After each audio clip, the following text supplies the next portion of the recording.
Bismillahirrahmanirrahim. Alhamdulillahirabbil alamin. Allahumma shalli ala sayidina Muhammad wa ala sayidina Muhammad. Assalamualaikum warahmatullahi wabarakatuh. Innal hamdalillah, segala puji hanya milik Allah Subhanahu wa taala. Bersyukur kepada Allah dan mengucapkan alhamdulillahirabbil alamin. Ketika hari ini, saat ini masih diberikan Allah nikmat kehidupan, sehingga hari ini masih dapat menjalankan aktivitas perkuliahan seperti biasanya. Salawat dan taslim semoga Allah limpahkan kepada Nabiullah, kekasih Allah, khatamun nabiyyin, Nabiullah Muhammad Rasulullah sallallahu alaihi wasallam. Semoga kita termasuk dalam golongan umat beliau yang senantiasa istiqomah dalam kebaikan dan amal soleh dan amalan sunnah-sunnah yang lainnya. Selamat pagi, selamat siang, dan selamat sore kepada seluruh mahasiswa ketika menyaksikan video penjelasan ulasan materi terkait dengan mata kuliah jaringan komputer dan komunikasi data pada kesempatan hari ini, menyesuaikan dengan kondisinya masing-masing. Silakan attendance ketiga bagi mahasiswa dan mahasiswi sekalian yang belum presensi kehadiran. Dan silakan nantinya kalian coba baca ya terkait dengan materi yang akan kita pelajari dalam pertemuan kali ini. Kita akan langsung masuk ke dalam materi ketiga yang insya Allah akan langsung membahas terkait dengan konsep protokol dan standar komunikasi data. Karena pertemuan 1, 2, dan 3 kita masih ke dalam tahap memaksimalkan dalam teori yang ada di komunikasi data itu sendiri nantinya. Nantinya setelah ini baru kita coba pengembangan pertemuan 4 kuis, dan pertemuan ke-5 adalah pembahasan berkaitan dengan konsep di jaringannya langsung, walaupun secara virtual terlebih dahulu kita coba pelajari. Seperti biasa di dalam awal pertemuan, karena harapan besar nantinya ada banyak proses yang akan kita lakukan dan semoga senantiasa harus terus bertumbuh ya. Yang ada tertanam dalam diri kita, never stop learning ya. Ada quotes the day ya. If at first ya you don't success, try then try again. Jadi pada kesempatan pertama jikalau kita tidak sukses, maka coba dan coba lagi. Ini ada salah satu video untuk sebagai penambah ya motivasi pada pertemuan hari ini. Ever tried, ever failed, no matter. Try again, fail better. The world is yours. Semoga ada dikit ibroh ya yang bisa dipelajari dan menjadikan pelajaran bagi kita semuanya. Ever tried. Kita masuk ke dalam inti dalam materi pertemuan hari ini yang berkaitan dengan konsep protokol dan standar komunikasi data. Jadi kalau kita ibaratkan dengan konsep komunikasi data, dia ada protokol ataupun aturan rules yang dijadikan pengendali dalam proses komunikasi data itu sendiri. Di dalam komunikasi data, protokol nantinya setidaknya mengatur 3 hal. Yang pertama, apa data yang akan atau dapat dikomunikasikan. Kemudian yang kedua, kapan data akan dapat dikomunikasikan. Yang ketiga, bagaimana data akan dapat dikomunikasikan. Ini contoh rules ya, ilustrasi tentang protokol komunikasi data. Ada 2 orang nih misalkan ya, walaupun kita anggaplah 2 alat dengan media perantara laptop ya, yang digunakan sebagai media komunikasi. Misalkan yang pertama komunikasi ke yang kedua, hi misalkan ya, hi bro. Kemudian yang kedua menjawab komunikasi tersebut dengan hi. Yang pertama lagi misalkan menanyakan nih, anggaplah ini mahasiswa misalkan, jam berapa masuk misalkan, masuk perkuliahan misalkan. Nanti yang kedua menjawab juga nanti jam 1 misalkan. Ini salah satu ilustrasi tentang protokol komunikasi data.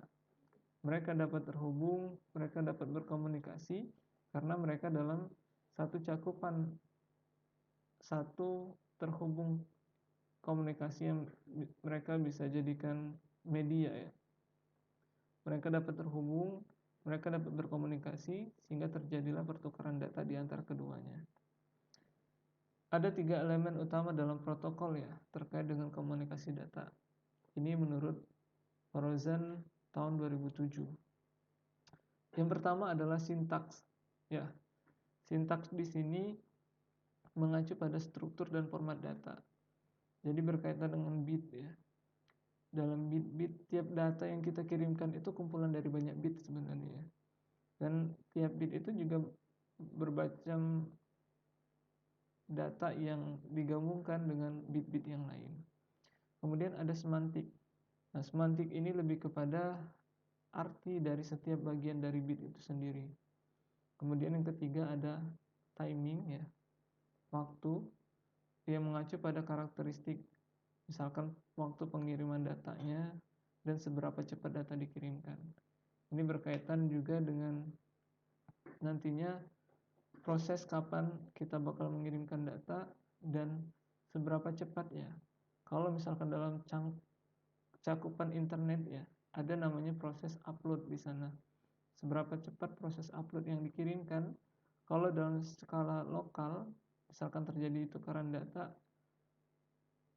upload dan download ini masih lebih ke kecepatan yang lebih stabil biasanya. Kalau tanpa hambatan yang lain, terutama kalau dia menggunakan media nirkabel ya. Kemudian ini ada 7 fungsi protokol ya yang harus diperhatikan dan dipahami. Yang pertama adalah berkaitan dengan segmentation dan reassembly. Kemudian yang kedua adalah enkapsulasi atau dekapsulasi nantinya. Kemudian ada control connection ataupun pengelolaan koneksi. Kemudian yang keempat adalah control flow. Kemudian yang kelima ada multiplexing ya dan demultiplexing. Kemudian yang keenam adalah error control. Jadi kita bisa mengatasi ataupun mengetahui terkait dengan kesalahan-kesalahan nantinya. Dan yang ketujuh adalah addressing, pemberian alamat pada tujuan yang bakalan kita capai untuk menerima informasi yang ingin kita sampaikan. Kita masuk ke poin yang pertama berkaitan dengan segmentasi dan reassembly. Jadi dalam segmentasi ini proses membagi menjadi beberapa blok data ya.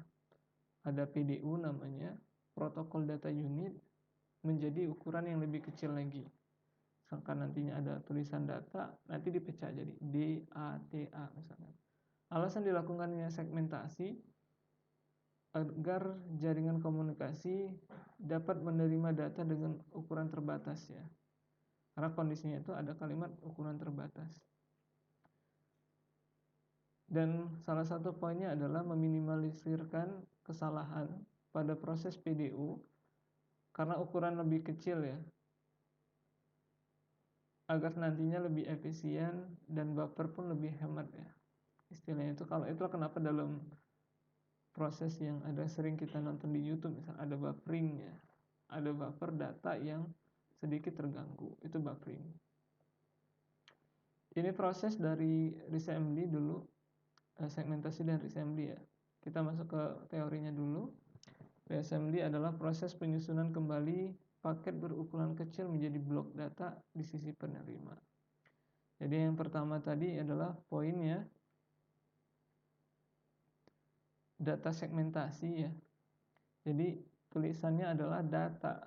Kemudian ada proses segmentasi di sana, dibagi menjadi blok-blok kecil D, A, T, A. Kemudian ketika dia mau menjadi hasil sesuai dengan data awal, maka dilakukanlah reassembly.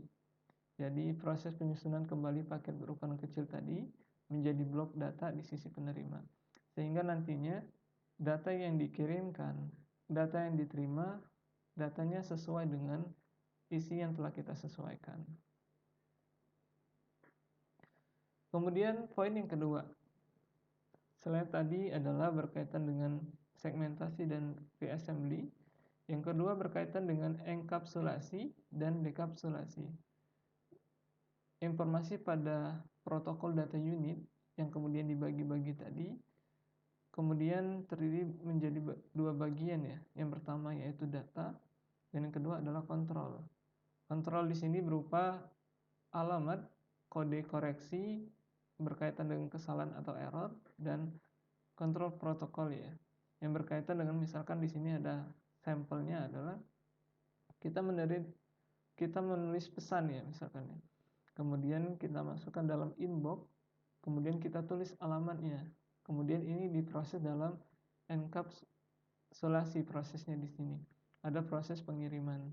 Sehingga nantinya ketika anggaplah kalau misalkan ini bukan email yang di box langsung ya. Kalau misalkan dalam kantor pos pun bentuknya ini dalam kondisi kotak surat ya. Kemudian baru dikirimkan ke transmisinya adalah kantor pos, kemudian baru dekapsulasi di sisi receiver, alamatnya sesuai, kemudian pesannya dibuka dan pesannya diterima apa yang disampaikan.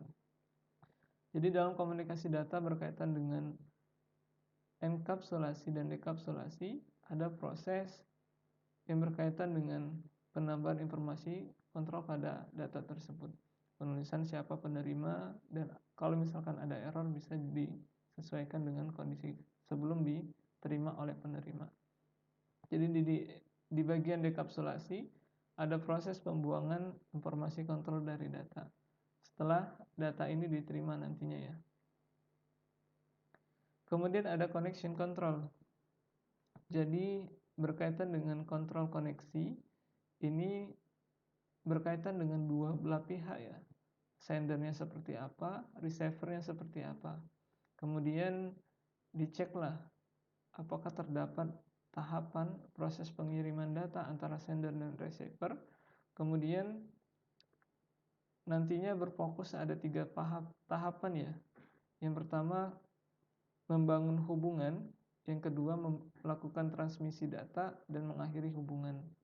Setelah pertama, proses minimal yang kita lakukan dari sender ke receiver adalah mencoba membangun hubungan tersebut.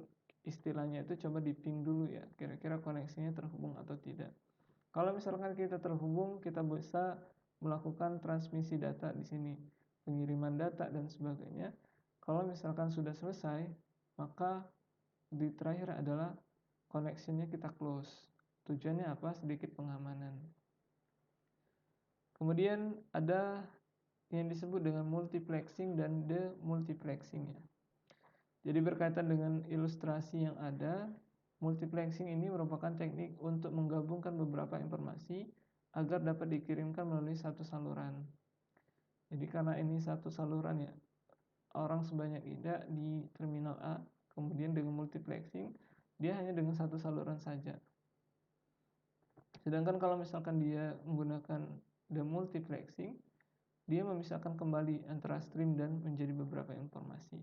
Sehingga ada beberapa data itu bisa dijadikan informasi yang baru.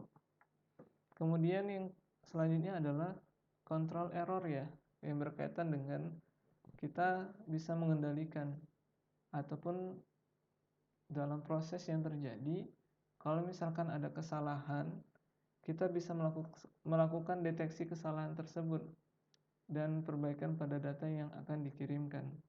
Dalam perjalanannya, data dapat mengalami kerusakan atau dapat pula hilang ya.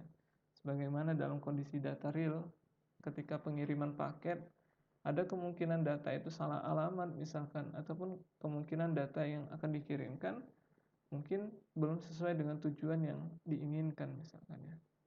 Atau bisa juga berkaitan dengan cacatnya ataupun kerusakan pada data yang akan kita kirimkan.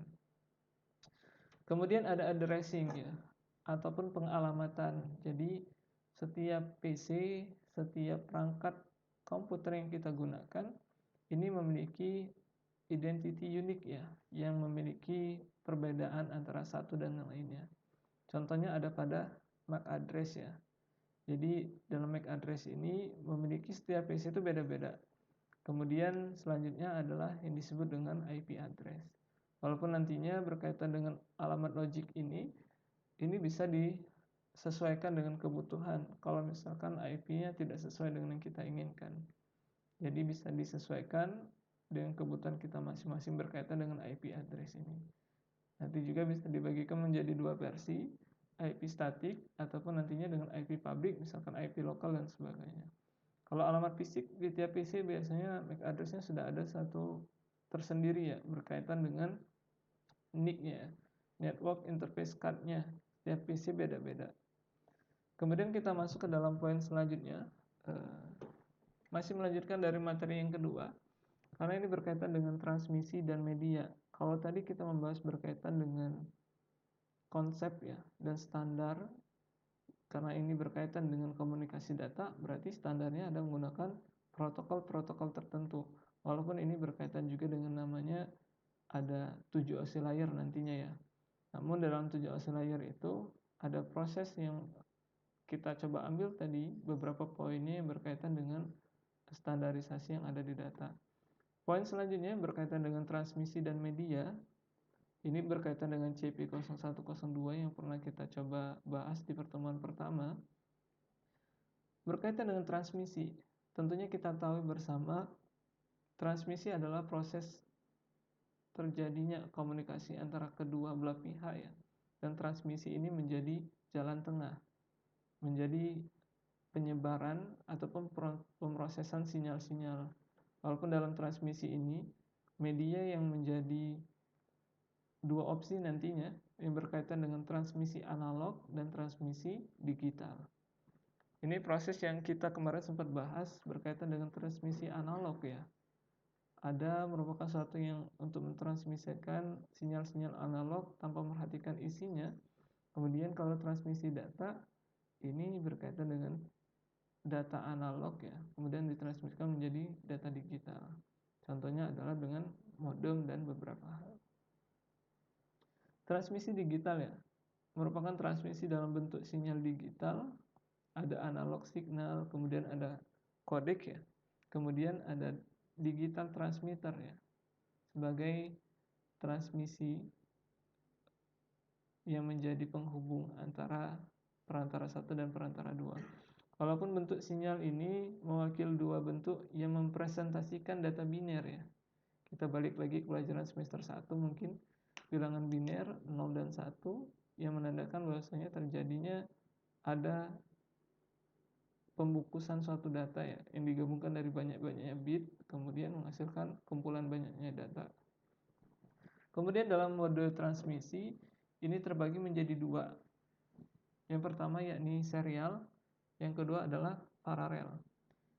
Serial, ini data disusun secara serial atau berurutan. Jadi antar data dibedakan dengan perbedaan waktu. Siapa yang paling cepat, dia mencapai lebih tujuannya. Jadi istilahnya lebih dikenal dengan first in, first out ya. Kemudian data paralel, data disusun secara paralel dan dikirimkan secara serentak berbarengan.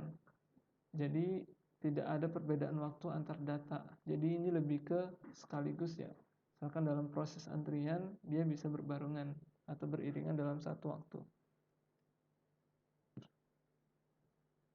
Ini contoh ya. Yang sebelah kiri adalah misalkan serial, yang sebelah kanan misalkan paralel misalkan. Yang ini adalah serial. Jadi siapa yang paling dulu, dia bakalan pertama kali bakalan keluar ya. Kemudian yang ini contoh dari paralel ya. Jadi bisa beriringan dia sekali jalan untuk keluar. Kemudian ada namanya mode transmisi ya. Ada namanya sinkron, serentak atau penyamaan waktu antara pengirim dan penerima. Jadi kalau sinkron, satu lagi itu adalah asinkron ya, tidak serempak, tidak penyamaan waktu. Jadi ada metode yang sinkronus ini lebih diutamain dalam proses yang ada saat ini. Di dalam pembuatan website pun ada namanya data sinkronus dan data asinkronus nantinya. Jadi kalau kita sudah membuat website di dalam proses sinkron dan asinkronus ini, ketika kita coba mensimpan data, nah tanpa kita refresh dia telah terjadi perubahan sekaligus. Misalkan ibarat kita simpan, dia langsung ada perubahan datanya. Beda dengan asinkronus, nantinya dia harus ada proses F5 di sana, refresh dulu baru bisa ada perubahan datanya di situ. Kemudian dalam mode ataupun metode transmisi, ini terbagi menjadi 3 hal ya, yang mana 3 hal ini berkaitan dengan proses-proses yang ada dalam proses transmisi data. Yang pertama adalah simplex ya. Ini berkaitan dengan simplex, datanya disalurkan hanya ke dalam satu arah. Pemancar dan penerima tugasnya tetap, jarang untuk sistem komunikasi data. Karena kalau misalkan pengirim, ya hanya bisa mengirim dan penerima hanya bisa menerima. Kemudian yang kedua adalah berkaitan dengan half duplex ya. Data dikirimkan kedua arah, namun secara bergantian. Terdapat runtime ataupun waktu untuk mengubah arah. Pengirim bisa juga sebagai penerima nantinya, penerima dia juga bisa sebagai pengirim. Ataupun yang terakhir adalah metode full duplex ya. Data dikirimkan dan diterima secara bersamaan. Inilah mungkin yang lebih kita sering gunakan saat ini. Jarang mungkin kita temukan ada proses delay. Kalau misalkan kita kirim misalkan dari telepon yang kita gunakan ke siapa, biasa langsung ada proses full duplex di sana. Apa yang kita sampaikan, dia juga bisa langsung dengar. Walaupun dalam konteks komunikasi harus ada yang menerima dulu ya. Ibarat biar komunikasinya terjalin, apa yang dibahas dan apa yang disampaikan. Ini jenis media transmisi nirkabel. Kita masuk ke lanjutan. Yang pertama adalah gelombang radio. Ini gelombang radio memiliki frekuensi dan keterangan sesuai dengan kebutuhan. Jadi sebenarnya ya lumayan banyak radiasi yang terjadi tergantung dengan kondisi dari frekuensi yang diberikan dari gelombang radio tersebut. Kemudian yang kedua adalah berkaitan dengan gelombang mikro. Yang pertama, gelombang mikro terestrial ya. Jadi kalau kita lihat di tower-tower, jadi ada media tanpa wire dengan julat misalkan. Frekuensinya itu 2-40 GHz. Antena perbentukan cakra ini parabola berdiameter 10 kaki. Dan ini biasanya berkaitan dengan antena cakra parabola ataupun tanduk istilahnya. Ini seperti ini bentuknya. Ini media penghantarnya seperti ini dan ini media penerima. Jarak yang dihubungkan adalah 82 km. Lumayan ya. Kemudian selanjutnya adalah gelombang mikrosatelit. Kalau yang pertama tadi berkaitan dengan mikroterestrial, yang kedua adalah mikrosatelit. Jadi di dalam mikrosatelit ini karena dia menggunakan satelit ya, nanti juga berkaitan dengan ada transmitter, kemudian ada multiple receiver ya sebagai penerima. Fungsi utama sebagai media transmisi yang menerima sinyal dari stasiun bumi dan meneruskannya ke stasiun di belahan bumi yang lainnya. Nanti disesuaikan dengan kebutuhan. Selanjutnya adalah media transmisi nirkabel inframerah. Ini tentunya kalau kita nggak asing lagi ya. 2020 kita kena COVID dan di 2020 padahal alat yang biasa digunakan untuk mengukur tegangan panas yang ada di alat ya, alat-alat listrik ataupun alat-alat tegangan yang lain, namun ini digunakan untuk mengukur di leher di kening kita biasanya. Ini suhunya sekian, walaupun dengan perantara inframerah ini tadi. Berkaitan dengan kondisi ya. Kondisi kemudian berkaitan dengan suhu. Kalau inframerah ini dia kendalanya cuma satu, dia terhalang dengan tembok. Dia nggak bisa nembus tembok, jadi sedikit ada hambatan yang masih menjadi kendala baginya. Kemudian tren komunikasi nirkabel saat ini ya, tentunya untuk saat ini kalau misalkan yang tren umum adalah menggunakan Bluetooth ya. Kemudian ada Wi-Fi. Ini juga tren juga dalam proses komunikasi, proses internet nantinya. Kemudian ada juga IoT ya, Internet of Things. Tentunya dengan IoT ini telah banyak terjadi pertukaran data di sana, mulai dari alat-alat seluruh yang berkaitan dengan alat yang umum sering kita gunakan di rumah, misalkan ada lampu, lampunya menjadi lampu pintar. Di sana sudah menyimpan suatu data. Data ini bisa dikelola dan data ini bisa dijadikan sebagai alat untuk pengambilan keputusan. Itu dalam proses IoT. Kemudian alat-alat yang lain berkaitan dengan benda-benda yang kita gunakan umum secara elektronika. Kemudian dia diciptakan suatu things di sana, kerangka berpikir, sehingga dapat dikelola dengan internet dan dapat dijadikan media yang sangat baik untuk pengembangan. Kemudian tren satu lagi adalah berkaitan dengan ini augmented reality ya, ataupun nantinya di dalam augmented reality ini ada pengembangan lagi berkaitan dengan metaverse ya, walaupun ini menyesuaikan dengan kondisi. Ini kumpulan banyak data ini dikembangkan dengan teknologi tren komunikasi saat ini sehingga nantinya dapat memaksimalkan. Selanjutnya, thank you. Mungkin demikian pertemuan pada kesempatan hari ini. Semoga dapat dipahami berkaitan dengan konsep protokol dan standar berkaitan dengan komunikasi data. Subhanakallahumma bihamdika asyhadu an la ilaha illa anta astaghfiruka wa atubu ilaik. Saya akhiri, wassalamualaikum warahmatullahi wabarakatuh.